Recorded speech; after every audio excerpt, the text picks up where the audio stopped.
भगो एक तरफ नाला है। गला पकड़ो इसका, गला पकड़ो इसका। जितना परेशान इसने घर वालों को किया उतना मार फेंको। नाला है। और मारो इसे। एक तरफ हटो तुम लोग और मारो इसे। अब मैं आपको बताता हूं बाबा का जो प्रेत दरबार है, इसमें बाबा क्या करते हैं। ये आप देख रहे हैं, कुछ ऐसा प्रेत दरबार है। बागेश्वर धाम के बाबा धीरेन्द्र शास्त्री का यह दावा है कि भूत प्रेत की बाधा से भी वो मुक्ति दिलाते हैं। पीड़ित व्यक्ति बागेश्वर धाम में अर्जी लगाते हैं और नारियल को काले कपड़े में लपेट कर वहां ले जाना है। नारियल को बागेश्वर धाम में बांध देना है और फिर धाम की 21 बार परिक्रमा करनी है। मंगलवार शनिवार का दिन शुभ बताया गया है। बाबा के दरबार में हजारों पीड़ित लोग पहुंचते हैं। धीरेन्द्र शास्त्री तेजी से मंत्र पढ़ना शुरू कर देते हैं। उसके बाद माइक पर कुछ विशेष आदेश देते हैं जो आपने सुना। इस दौरान पीड़ित महिलाएं तेजी से सिर घुमाने लगती हैं, कई महिलाएं जमीन पर गिर जाती हैं और बाबा का दावा है इससे प्रेत बाधा से मुक्ति मिलती है। लेकिन श्याम मानव का कहना है बाबा इसकी आड़ में जादू टोना करते हैं। तो आइए मैं आपको सुनवाने जा रहा हूं बाबा का एक और इसी तरह का प्रेत दरबार में किस तरह से उन्होंने किया है, सुनिए जरा। कारण कि बाबा किसी का सूरत देखकर उसकी प्रॉब्लम बता देते हैं और उसका सोल्यूशन भी बता देते हैं। तो मेरा ये मानना है कि ये ऐसा कुछ होता नहीं है, क्योंकि ये इंट्यूशन से ऐसा हो।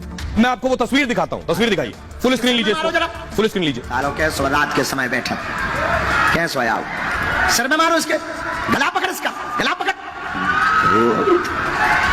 रात के परेशान ना करत नालायक, इसके सर में मारो जरा।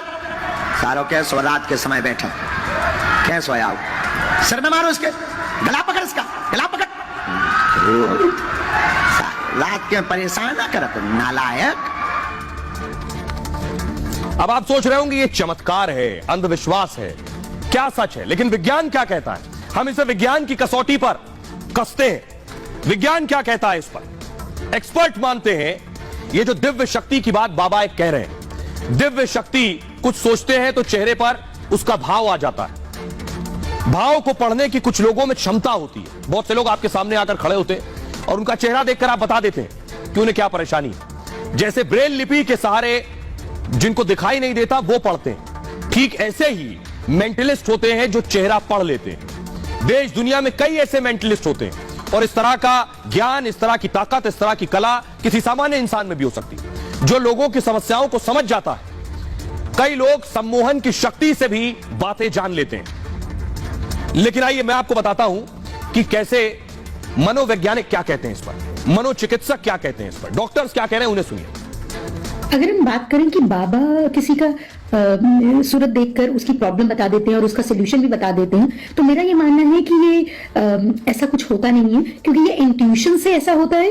दूसरा, लाइफ के 3 या 4 एरियाज में मोस्टली प्रॉब्लम होता है। या आपको करियर को लेकर प्रॉब्लम्स होता है, या आपको फाइनेंसेस को लेकर प्रॉब्लम होता है, या आपको लाइफ पार्टनर को लेकर प्रॉब्लम होता है, या आपको बच्चे को लेकर प्रॉब्लम होता है, या अपने परिवार को लेकर प्रॉब्लम होता है। तो मेजरली 4 चीज, या जैसे समाज में रिश्तों को लेकर प्रॉब्लम होता है। आपके 4 एरियाज में मेजर प्रॉब्लम होता है। भूत मेरा मानना है कि हमारी कल्पना का एक हिस्सा है और हमारी कलेक्टिव अनकॉन्शियसनेस। अगर हम एक बात की गहराई में जाएं तो बचपन से ही हमें भूत प्रेत के बारे में बातचीत होती है। किसी भी कल्चर में इसको एक तरह का प्रोत्साहन दिया जाता है कि भूत प्रेत की बच्चे बात करते हैं, उनको डराने के लिए इसका इस्तेमाल होता है।